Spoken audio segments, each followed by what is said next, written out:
The NFL Scouting Combine is here. It's kicking off today, and that means that the Giants are having some interviews from their top people. Joe Schoen just took the podium, and we are live to react to what Joe Schoen has to say to the members of the media. Usually, every year at the Scouting Combine, we do get some pretty important nuggets of information from these combine press conferences, from Joe Schoen speaking to the media. It starts to give us an idea of where they're moving in free agency and what their plans are for the draft. So we figured, hey, it's not a live stream that they're doing for this, but we're going to get live quotes coming in through Twitter and other sources. So we're going to live react to those quotes and pull up any videos or quotes that we get from Joe Schoen and discuss them here with you all on the channel. So this is not pre-recorded, Justin. Hello, Justin. We are live on the channel. What's up, everybody? Joe Schoen just took the podium, so we're going to go ahead and react. Alex, how are you doing today? And what do you want to hear from Joe Schoen at this press conference?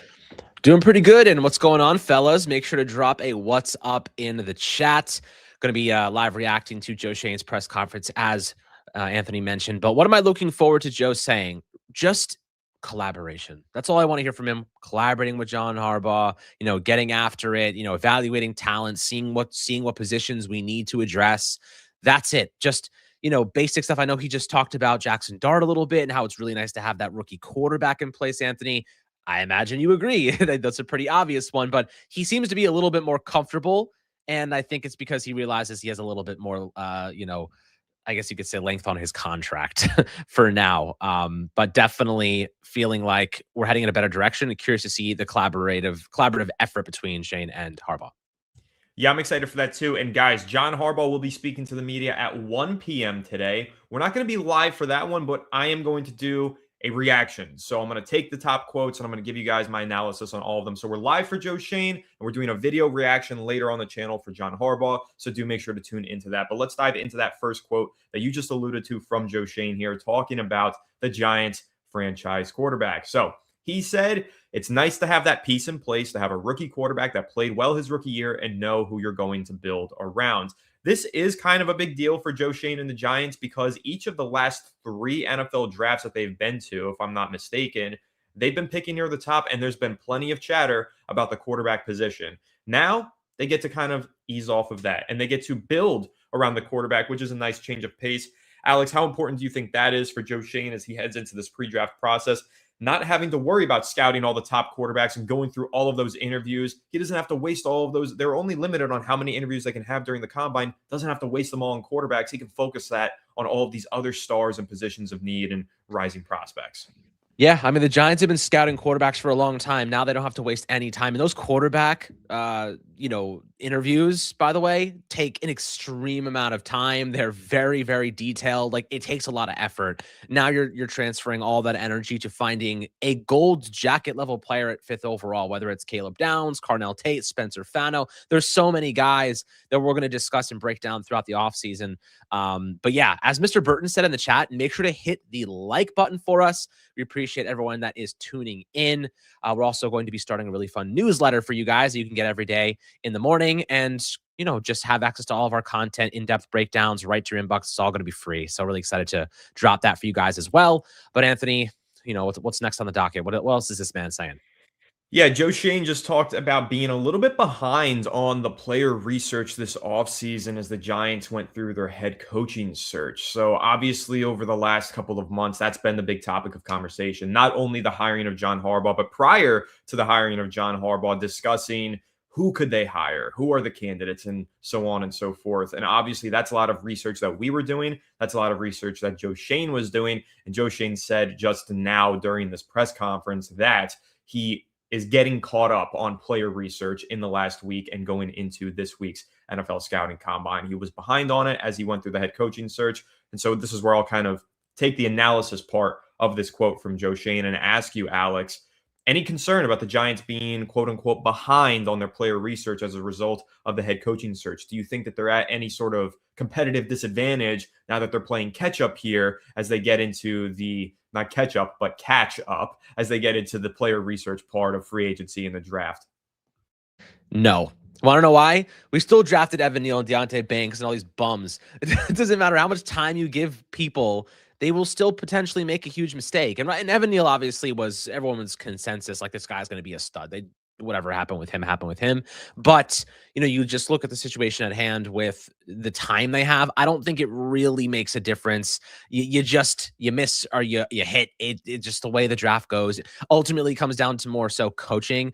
But if you're sitting fifth overall, how much research do you have to do at the top 10? Probably not that many. I do think that you're mostly talking about second, third, fourth, day 2, day 3 type picks. That's where the research really comes into play. Like, okay, what is this guy's culture fit? What are his strengths and weaknesses? All the different things, positional value, just going BPA. How many players can you get through? Who you identifying? But that's why you have a scouting department, Anthony. So you don't have to do all those things. You have guys ready with names that they think are good fits, and then Harbaugh, Joe Schoen will then be able to go through them and pick which ones they want to actually meet with the coaching staff and whatnot. So, I don't think it matters that much. I think that they have a whole team of people destined for that role. I don't know why. I don't think maybe for Harbaugh and Schoen, it sets him back slightly, but the Giants should be well caught up with information to be able to operate at a normal pace.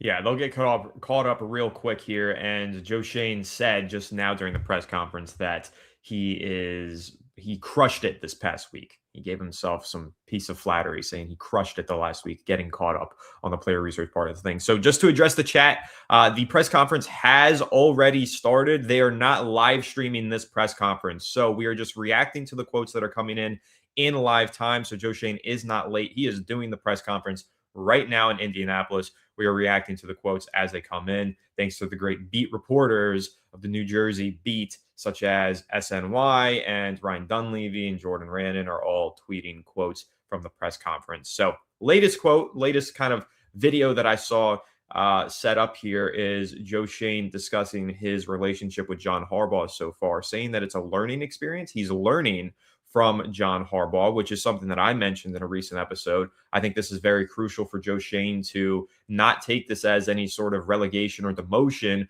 but to learn from John Harbaugh and become a better general manager as a result of John Harbaugh being his head coach, right? This could be a mentorship process here where Schoen, hey, he's made a lot of mistakes before, but he can learn from those mistakes now that he's learning from one of the best, minds in football, which is John Harbaugh. So Joe Schoen kind of alluded to that. He said that the relationship so far between him and Harbaugh has been phenomenal, quote unquote. I guess that's an exciting term to describe it.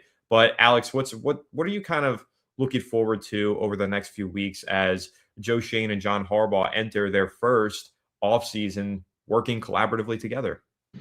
Yeah, I mean, listen, when you kind of look at just the Giant situation, you just talked about Joe Schoen and really his relationship with Harbaugh. Said he's learning a lot.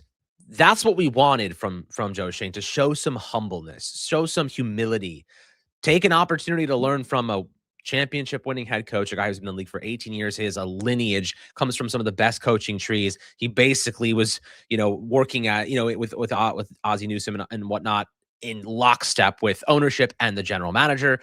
It's a new type of communication. He's probably learning, honestly, the hierarchy and strategic communicative foundation they've built.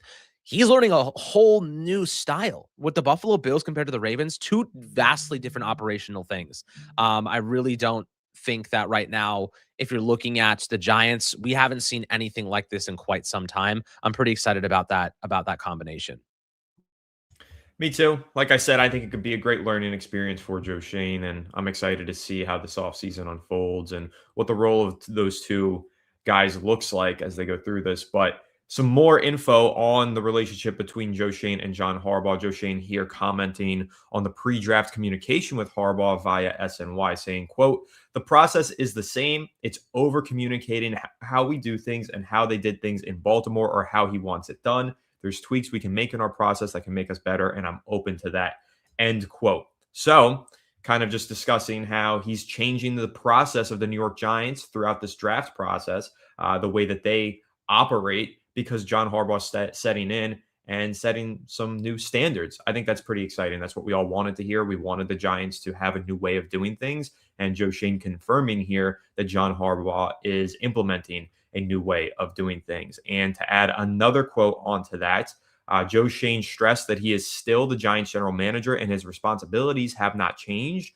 Dawn Aponte has different strengths and weaknesses, but her role is very similar to that of the one that Kevin Abrams previously held. So she is not the de facto general manager, as some reporters seem to indicate a couple of weeks ago. Instead, she is just filling the role that Kevin Abrams had before they moved on from him after 3 decades, and Joe Schoen is still the general manager. So all that being said, Alex, what's your reaction to that? Joe Schoen saying his role is the same, has not changed at all. Donna Ponte stepping in to do what Kevin Abrams did. And of course, the Giants are changing their process here in the pre-draft to align more closely with what John Harbaugh did in Baltimore. I mean, listen, Joe Schoen can tell us he's the GM. He can tell us all of the good things that he does. And sure, I do think that mostly his role, the processes are the same, but there's a humongous organizational shift here that's happening in terms of power. Everything ran through Joe Schoen last year. Everything, right? So everything that was being communicated, everything that was happening was being funneled through Joe Schoen and his voice. That no longer is the case. Right now it is Joe Schoen and it's John Harbaugh, and they both have a line to the ownership. That is a totally different methodology when it comes to communicating up the chain of command, right? 2 different voices instead of one. Now you can't change things, but I'll say this right now. He's still the general manager, right? Like on paper, like his name play is the same. It's all the same. Just the communication methods and those different pathways have changed drastically. The scouting process, clearly they're taking from the Ravens, that's changing quite significantly as well. I think there's a lot changing. Yeah, he's still the general manager. His responsibilities probably still say the same thing on paper. They probably didn't change anything, but he is adjusting to an entirely new communication, scouting process, and strategic foundation. That is a massive change for Joe Schoen, whether or not he admits it or not. Yeah, absolutely. There's definitely changes being made. Sure, he's still the general manager. He's leading the entire football operation, as he just said, quote unquote, here during his press conference. But he's now working collaboratively with the head coach in a way that he hasn't in years past. So, regardless of him still having the title and all the same job description, his job description has changed in one way or another because John Harbaugh reports directly to ownership alongside him. So obviously there's changes going on. Now, Joe Schoen, Alex, is in the final year of his contract. That's one of the reasons why many Giants fans felt as though they needed to fire him. They didn't want a lame duck general manager hiring a head coach and going through the process just once again next year, having to find a new GM. So there has been speculation. Will Joe Schoen get himself a contract extension? Well, he just declined to answer that question once again. This is the 3rd time this offseason that Joe Schoen has been asked about his contract status, whether or not he has received an extension, whether or not he will receive an extension. He declined to answer it. So we still do not have the answer as to Joe Schoen's long-term future, whether or not he has an extension. I want to ask you, Alex, do you think that the Giants should give him some sort of an extension, or do you think that maybe he has one and he just hasn't revealed it? What do you think is really going on here with Joe Schoen and his contract, as he has just 1 year left on his deal? Well, let's play the historical game with the Giants. What did they do when things kind of hit the fan last year? Well, they fired Brian Dable. What happened when the defense was struggling? They fired Shane Bowen. They're not going to fire John Harbaugh if they struggle in 2026, right? So who do they have left to fire? Who's the scapegoat for a new head coach on a 5-year deal? It's Joe Schoen. They're definitely not extending him right now. They have to see that they have a good season in 2026 before those talks even start. And even then, I think we're talking about a 1-year extension. I don't think we're talking about a 4 or 5-year extension. 1 year, and then you see what the rest of his kind of situation looks like. Right now, he is the next man up to be the scapegoat. He is in the crosshairs. So they better have a good year. Otherwise, he's going to be fired. That's my opinion right now. And then John Harbaugh will have his pick of the litter. He'll get to pick what GM he wants. And there'll be a pretty nice amount of good GMs looking to pair with John Harbaugh in this staff right now. So if they have a good year, I think that he's fine for another season. If they don't have a good year, they come under expectations, I think that Joe Schoen will certainly be on the hot seat, if not fired. Agreed. I think this is obviously a hot seat year for him. Every year has been a hot seat year for Joe Schoen over the last 3 years. But especially with John Harbaugh stepping in as the head coach, we know that he has a level of control and power that the previous head coaches haven't. So Joe Schoen, put up or shut up. Either you perform this year or you're gone in 2027. But I really doubt he's going to be a lame duck GM. I doubt that he goes into 2026 without an extension that holds him through 2027. I think personally that the Giants will give him a 1-year extension probably at the end of the NFL draft, assuming the whole process unfolds accordingly. John Harbaugh is happy with the process and ownership is happy with the process. The Giants feel like they come away from the NFL draft with talent. Then I think they will give Joe Schoen a 1-year extension. However, if not, then maybe he does get fired at the end of the season and John Harbaugh gets his guy. I think we'll see how it goes. So, Alex, he also did give an update on Cam Scatterbu and Malik Neighbors. He said that he's happy with where those two are in their rehab, and he's looking forward to having them back in 2026. So he said he feels good about where they are, and the plan is for Neighbors to be ready for training camp, which would be very nice. Now, there was also pictures yesterday posted on Malik Neighbors' Instagram account of him training and rehabbing. You could see the scar on his knee, so they are recent pictures, but he did look good. His leg looked strong, and he was obviously back in the gym and getting ready for the NFL season. How do you feel about it? Obviously, Joe Schoen's saying that they're on track to be back and that he's feeling good about their rehab. But, what are your thoughts generally about Cam Scatterbu and Malik Neighbors as they work their way back from very significant injuries from last season? Well, there's one good thing. The one good thing is that we have Tyrone Tracy at running back who can step in and help cushion that return for Cam Scatterbu. I think that it's going to take him a little bit more time than people give him credit for. He obviously making tremendous progress, but he could be ready for the opening home game or opening game. But at what point does he really trust that ankle again? At a certain point he could heal fully, but is he mentally there? A lot of times it does take some time to bounce back from stuff like that, like catastrophic injuries. Malik Neighbors, on the other hand, there is nobody cushioning that blow, right? There's nobody cushioning the fact that he might not be able to start the season on time, or he might not be himself for the first 6 games of the year, or it could be an extended amount of time before we see that real Neighbors start to show up. They need another receiver badly, whether it's Wan'Dale Robinson bringing him back, whether it's drafting somebody like Carnell Tate. We're going to find out, but they cannot go into this season without another serious receiver in that room. It cannot be Darius Slayton. It has to be somebody else. And that's going to be interesting. We have to see where the Giants go with the receiver position. We know they're going to be a run-heavy offense. We know that's going to be a predication of their actual system with Greg Roman and obviously Matt Nagy, but they need another receiver, Anthony. I think you probably agree with that sentiment as well. I do agree. Excuse me. I do agree with that sentiment. The Giants need to find some sort of extra talent at wide receiver. I don't think that extending Wan'Dale Robinson is very realistic right now. I don't think it would even be enough to just extend Wan'Dale Robinson and go from there. I think the Giants should definitely add somebody on a cost-controlled rookie contract through the NFL draft, whether that's a first-round pick, a second-round pick, or a day 3 pick, whatever. Find some sort of an impact player at the wide receiver position this offseason. It needs to happen. Even if it is a veteran on a low-cost contract, I think everybody knows I'm a big fan of the idea of signing Hollywood Brown. I think you sign Hollywood Brown on a 1-year deal worth $5 million. You make up at least half of what you get out of Wan'Dale Robinson for a fourth of the cost. And this is a guy that's familiar not only with Matt Nagy, but also with John Harbaugh. He was drafted by the Baltimore Ravens. So I really like Hollywood Brown. Just a kind of quick preview as to our free agency preview that we're going to get into very soon. So let me go ahead and get to these supers that we've got before we get back into Joe Schoen's press conference. Mr. Burton here with an awesome profile picture. Game blouses, the Chappelle special, the Prince spoof. I love that one. My uncle showed me that when I was a little kid, the basketball. That's a really funny one. Alex, if you haven't seen that, definitely go check that out. Game blouses. Anyway, he says, keep up the great work or good work. Alex and Ant, we appreciate you guys. Well, we appreciate you too, Mr. Burton, and everybody else in the chat. This is why we do it every day, because of all of you. So thank you so much for the super chat. Yeah, very much appreciated. Locked in every single day. We wish the Giants had our work ethic the last couple of years, but nonetheless, we had to set the tone, and looks like they might be following suit. But appreciate the love, Mr. Burton.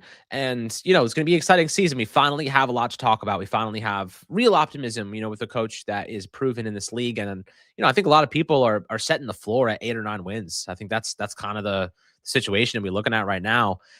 This roster needs a bunch of work. There's going to be a lot of cuts, a lot of roster turnover. I don't think people are ready for just how much this roster is going to kind of be gutted, to be honest. I think that we're going to see a pretty sizable overhaul here. It's going to be a lot of depth changes. But they're going to make some key starting acquisitions along with the draft class. So it's going to be a pretty interesting offseason. I think Joe Schoen is, you're kind of looking at like he says his role's the same. His whole roster is about to get gutted for the most part, the depth pieces at least. So I do think this is going to be quite a sizable overhaul, a strategic rebuild, you could say, but not the type that's like, we're resetting everything. It's going to be, we are strategically resetting to put winners in place and get rid of the losers. So I think that's something I'm quite excited about.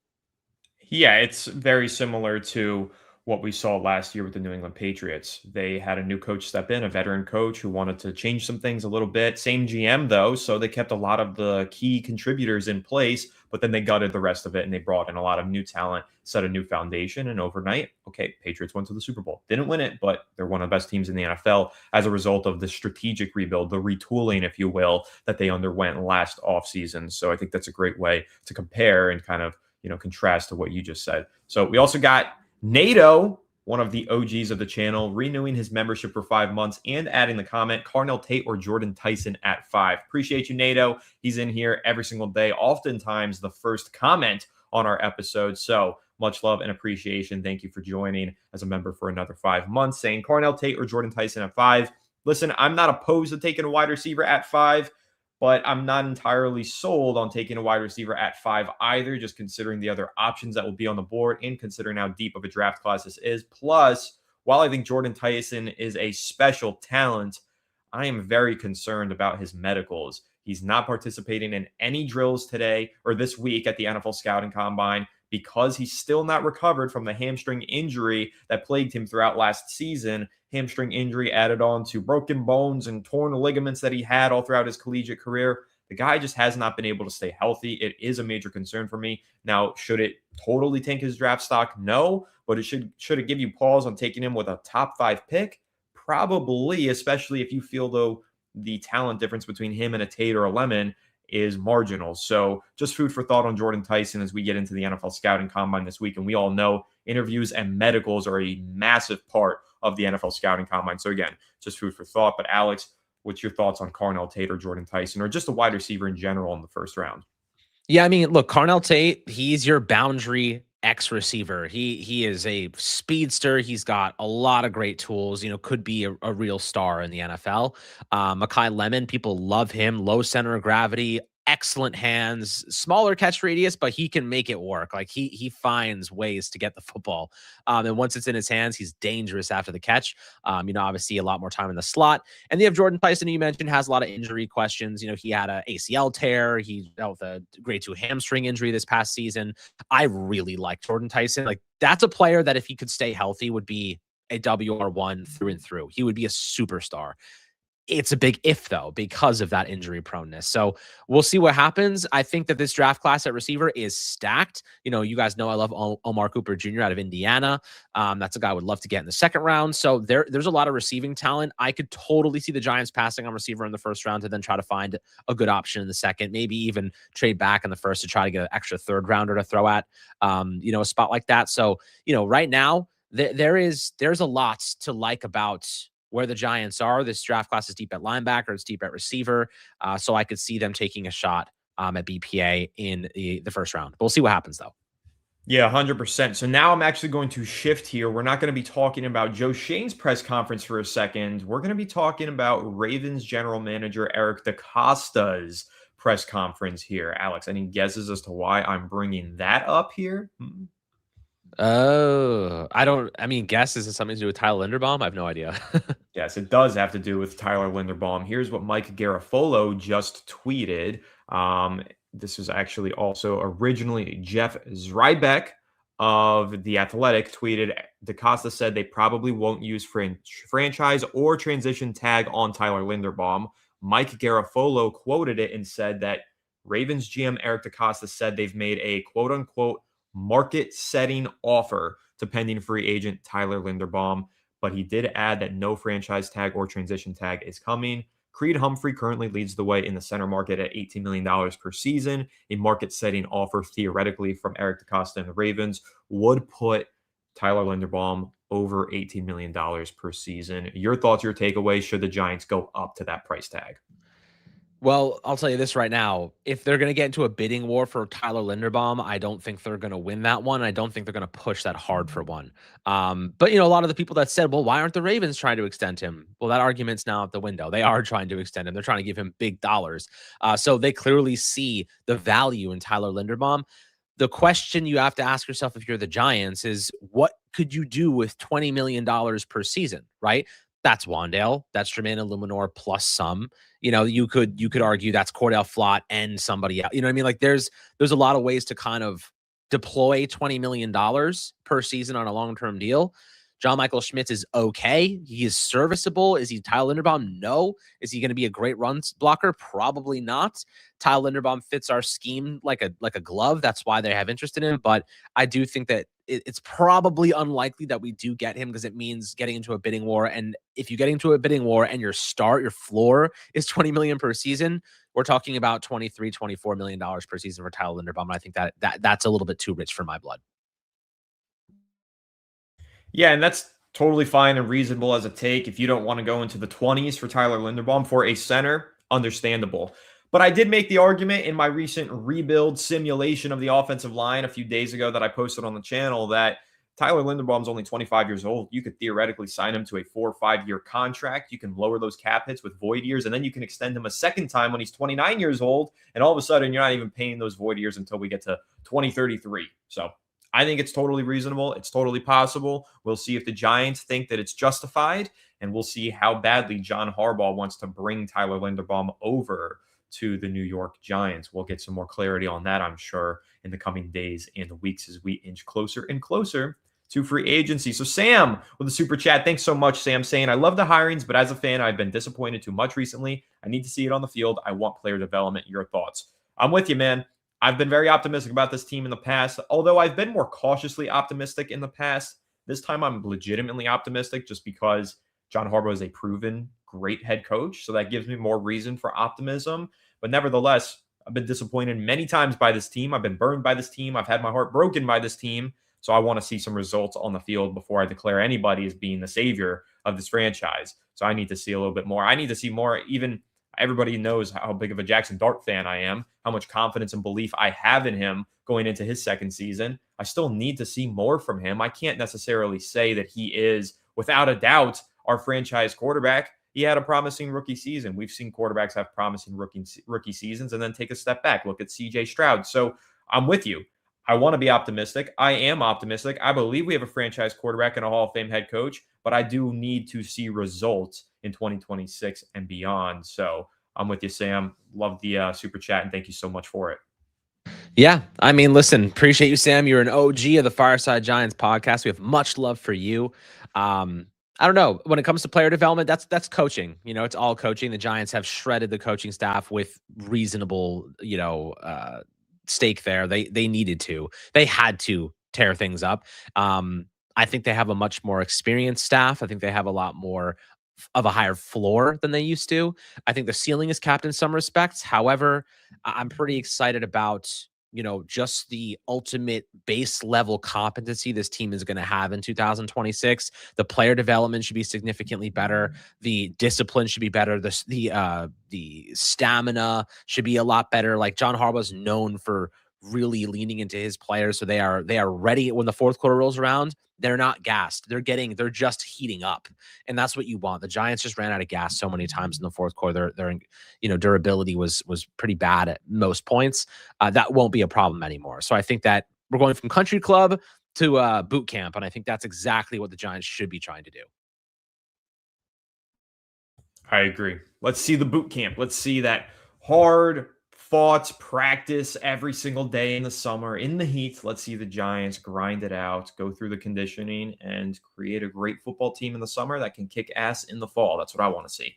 So Jack Whitman also with a great super chat here. Thank you so much, saying, hey, both, amazing work as always. Thank you. Your graft allows people all over the globe to stay up to date with the New York Giants news. That's the goal. I love the channel. Watch every video. Trade down. Tibbs gone for a third. Once again, thanks so much, Jack. We really do try and upload every single day and keep everybody informed. We love our international audience. It's like the coolest, most humbling thing in the world, knowing that we've got people all over the globe tuning into Fireside Giants. Absolutely love it. It's awesome. But to get into your questions here about trading down, Joe Schoen did say today at the press conference that he is open to trading down. And I think that is something that the New York Giants will explore. I think potentially if they get a good offer in this draft class, they might look to trade down. But on the other hand, John Harbaugh doesn't pick top 10 very often. He's only picked fifth or top five. I don't think he's ever picked top five, actually. Isn't that right, Alex? So I think he's going to jump at the opportunity to take a top five talent. So while trading down is an option for the Giants, ultimately I predict that they will stick and pick. And as for trading Kavon Thibodeaux, more on that in a second as a new quote from Joe Schoen just rolled in. But I'll let you, Alex, take a stab at the trade down kind of half of this question. Yeah, I mean, trading down, if you don't love the players that are there, if you don't feel like you're staring at a gold glove, gold jacket level player, whether it's Caleb Downs or somebody else, you can absolutely justify trading back to get another third round pick. And Jack, really appreciate the super chat. Much love, another Fireside Giants OG. Got obviously content coming out every single day, as you're probably well used to. Just waiting for that notification bell to chime in the afternoon. But listen, trading down, I think makes a lot of sense. You don't have to. If the goal is to get another third round pick, like you mentioned, you could trade Kavon Thibodeaux. Listen, I would be totally fine keeping him. I'd be totally fine trading him. Just know we are not going to extend him. He is going to cost too much. The Giants have so much resource already built up into that defensive line. I don't see how they can possibly afford to extend him, and why they would, to be quite honest with you. I think we're much more likely to see him walk after 2026. And for that reason, I have no problem trading him for a day 2 pick. Second or third round pick, absolutely. Anything worse than that, just keep him. You might as well just keep him. So appreciate the super chat, but trading down, I definitely think it's realistic depending on what players are left on the board. Absolutely. I mean, I think even the idea of, let's say, Sonny Styles, linebacker out of Ohio State, some people are saying he's one of the best linebacker prospects that they've scouted in the last 2 decades, right? Like a really exciting player. He could be an option for the Giants at 5, but he's a linebacker, so he might drop a little bit.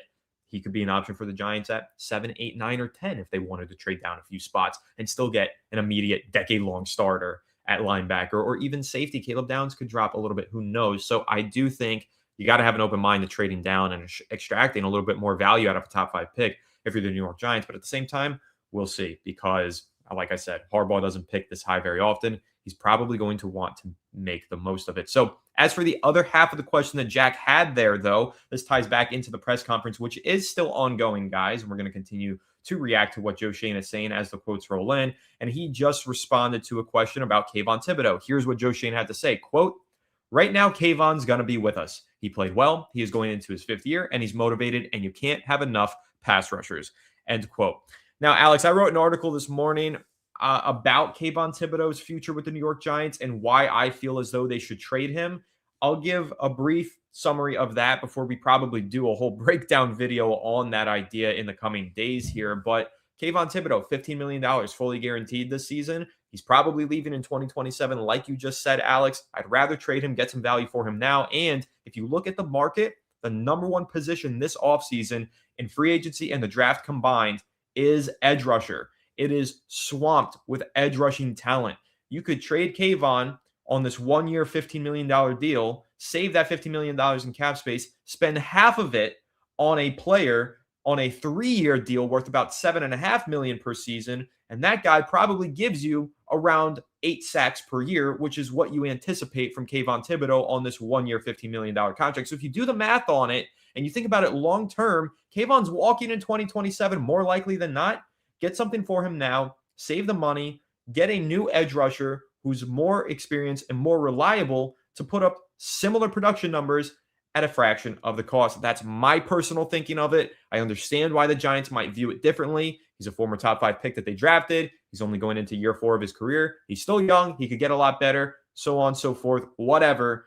I just personally think they should trade him away, but I do understand. You watch the Seahawks this past year, all the bodies that they had on that defensive line. That's an argument for holding on to a surplus of pass rushers. But Alex, what's your reaction here to Joe Schoen? Like I said, quote unquote, he's going to be with us. That's what he said about Kavon Thibodeaux. He's going to be with us.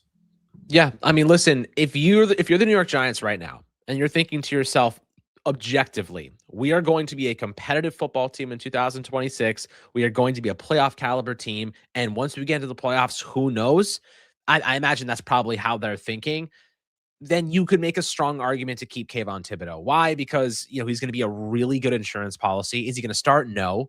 I do think that when you're looking in a situation with positional value, you have a real asset right here. You have a real asset when it comes to Kavon. The problem is there's a 90% chance he walks, guys. 90%, right? You already have $150 million invested in Brian Burns. You have a third overall pick invested in, Abdul Carter. You have a lot invested in Dexter Lawrence. You can't spend that much money. You really are better off just trying to find a freak athlete in the mid rounds that's a lot of upside as a pass rusher and trying to develop that talent behind.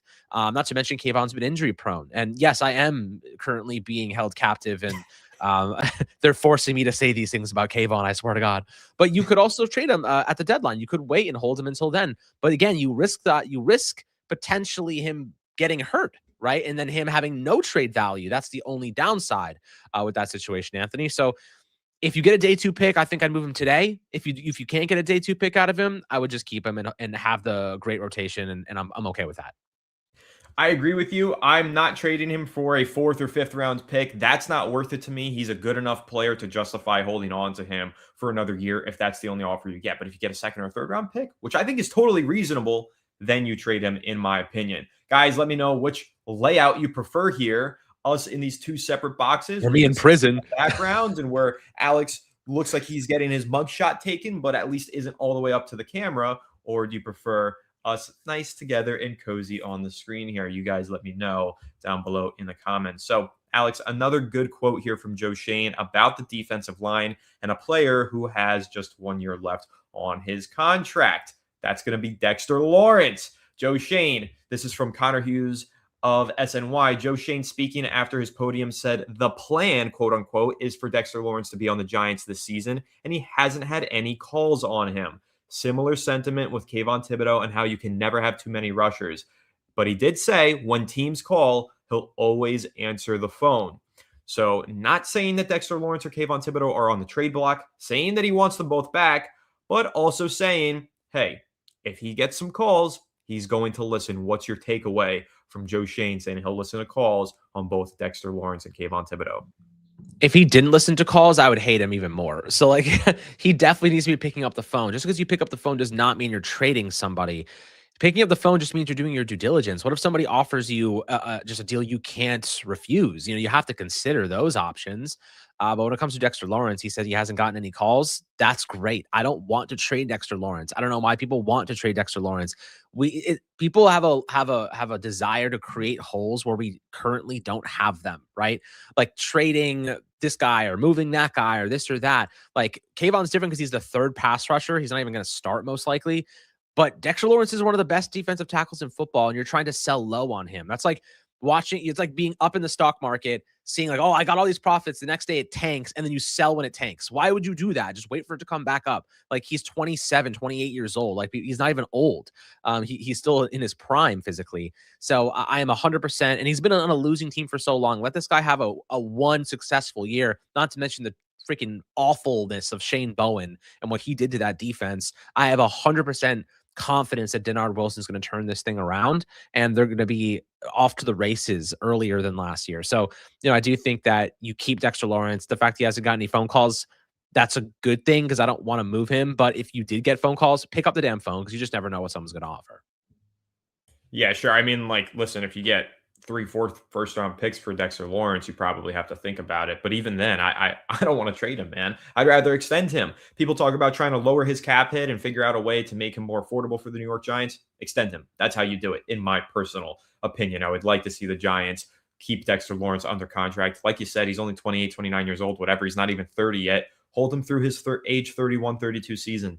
Extend him. Give him the money that he wants. Give him the money that he deserves. I know he's regressed statistically, but if you really watch the film, the guy is soaking up double and triple teams every single play, and the Giants don't have enough talent on the interior of the defensive line to open up opportunities for him to get after the quarterback. That's really a result of it, or that's what it was. So hopefully this offseason, they actually invest in the interior defensive line. I remember last offseason, Alex, and now I'm going kind of on a tangent here.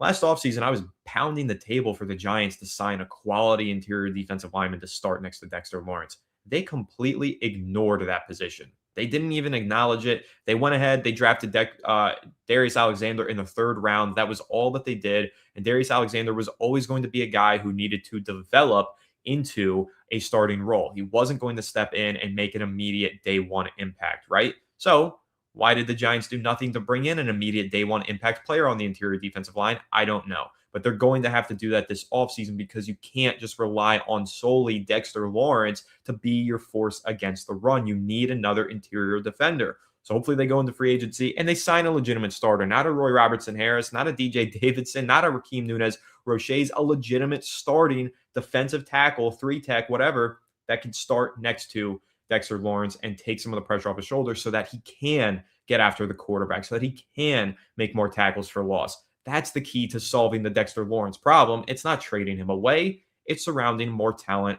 on that defensive line around him. Everybody loves to talk about these edge rushers. Personally, Alex, I would rather trade Kavon Thibodeaux and get an instant impact interior defensive lineman. We've got 2-star edge rushers with Brian Burns and Abdul Carter.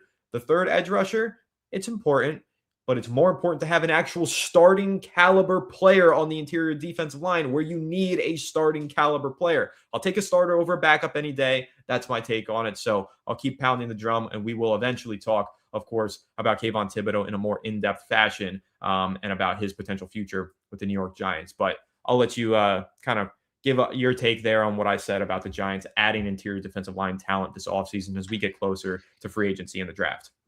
Yeah, I mean, we talked about it yesterday on the podcast, and if you guys are just kind of tuning in now and haven't watched yesterday's, we talked about several interior defensive linemen that the Giants could look at in the draft.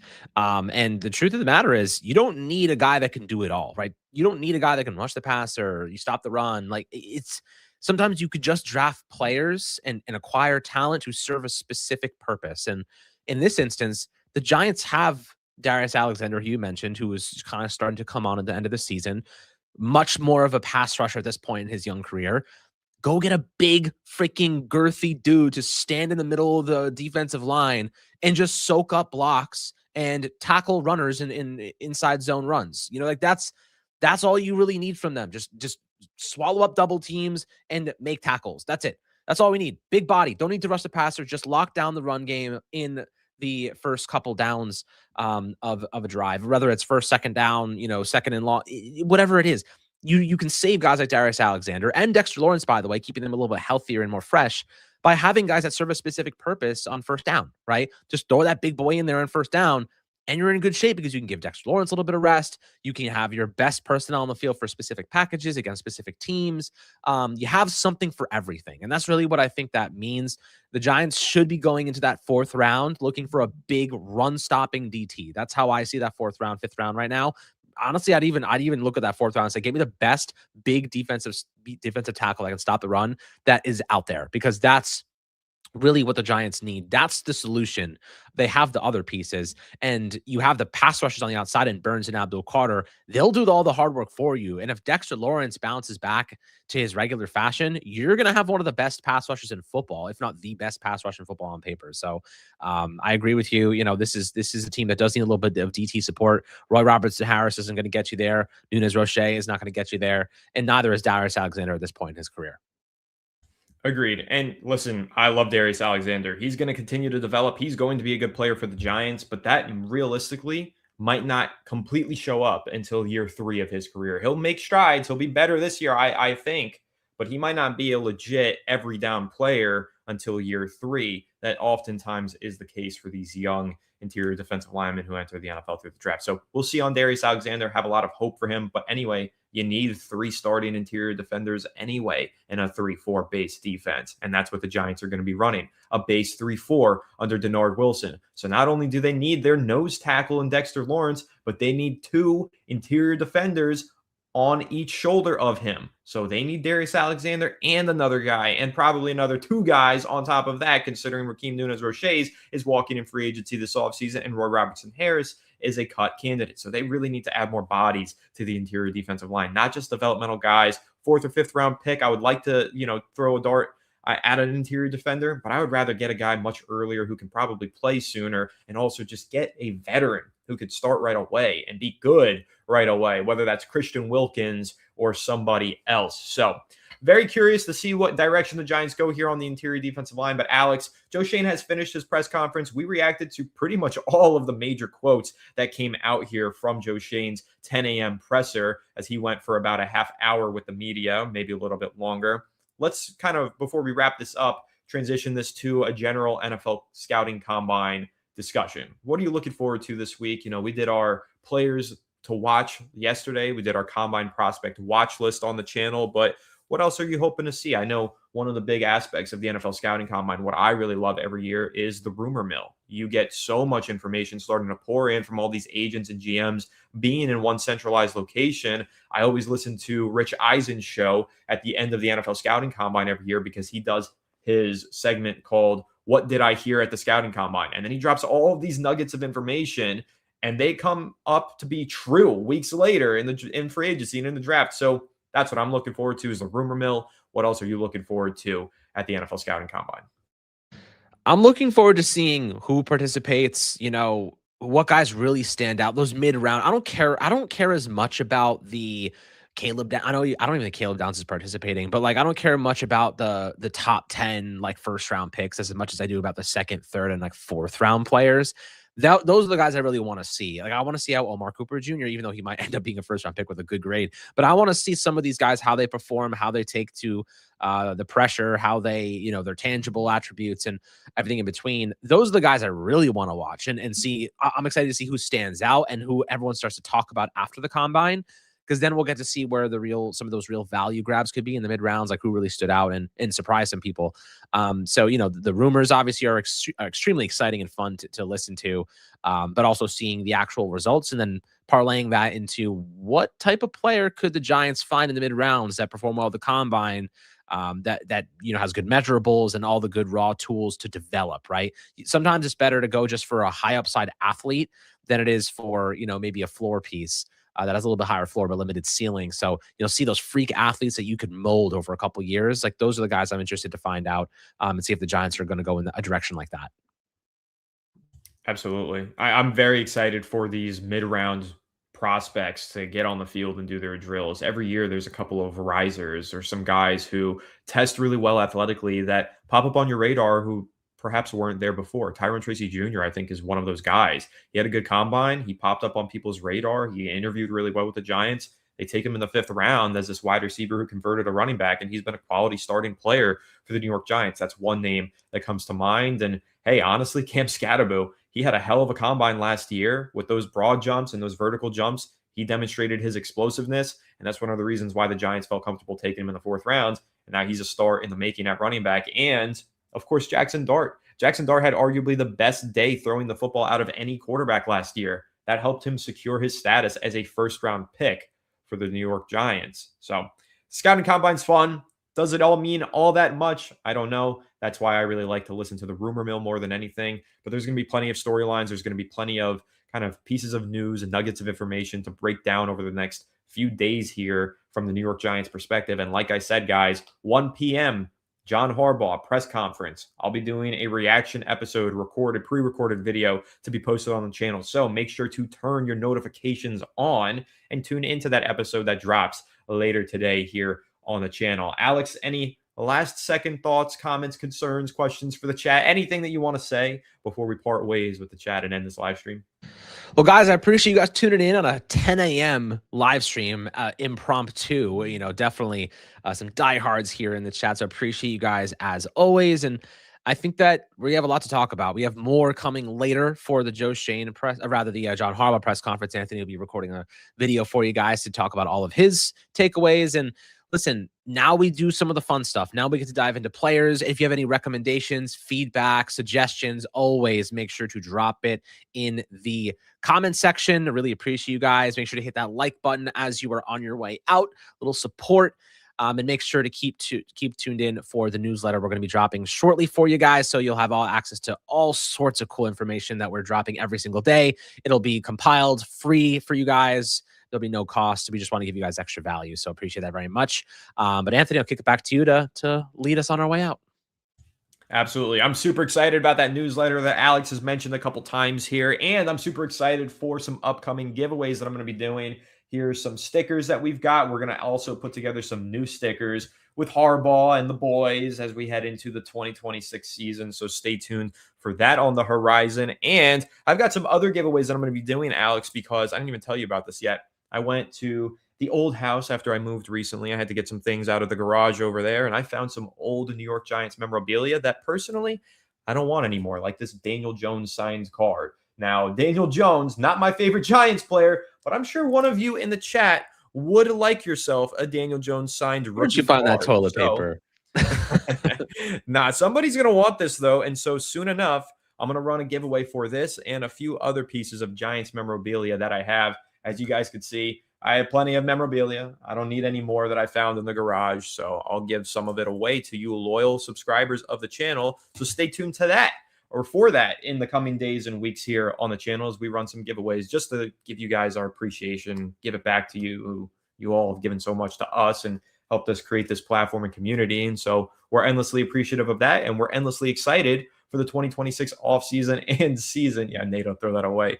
I'll just give it away. How about that? But anyway, guys, once again, thanks so much for tuning in. Make sure to leave a like if you enjoyed. Subscribe to the channel if you're new. Ring the bell so you don't miss an episode, and comment your thoughts down below in the comment section. Listen to Apple or Spotify. Make sure to leave us a 5-star review. Go ahead and follow us on all of our social media channels at Fireside Giants. Shout out to you, Dylan. Thanks so much for all of your help with us during the stream today. And I will not be giving you this toilet paper. That's going to have to go to somebody else. But thanks a lot, Dylan. And we'll catch you on the next one. Have a good one.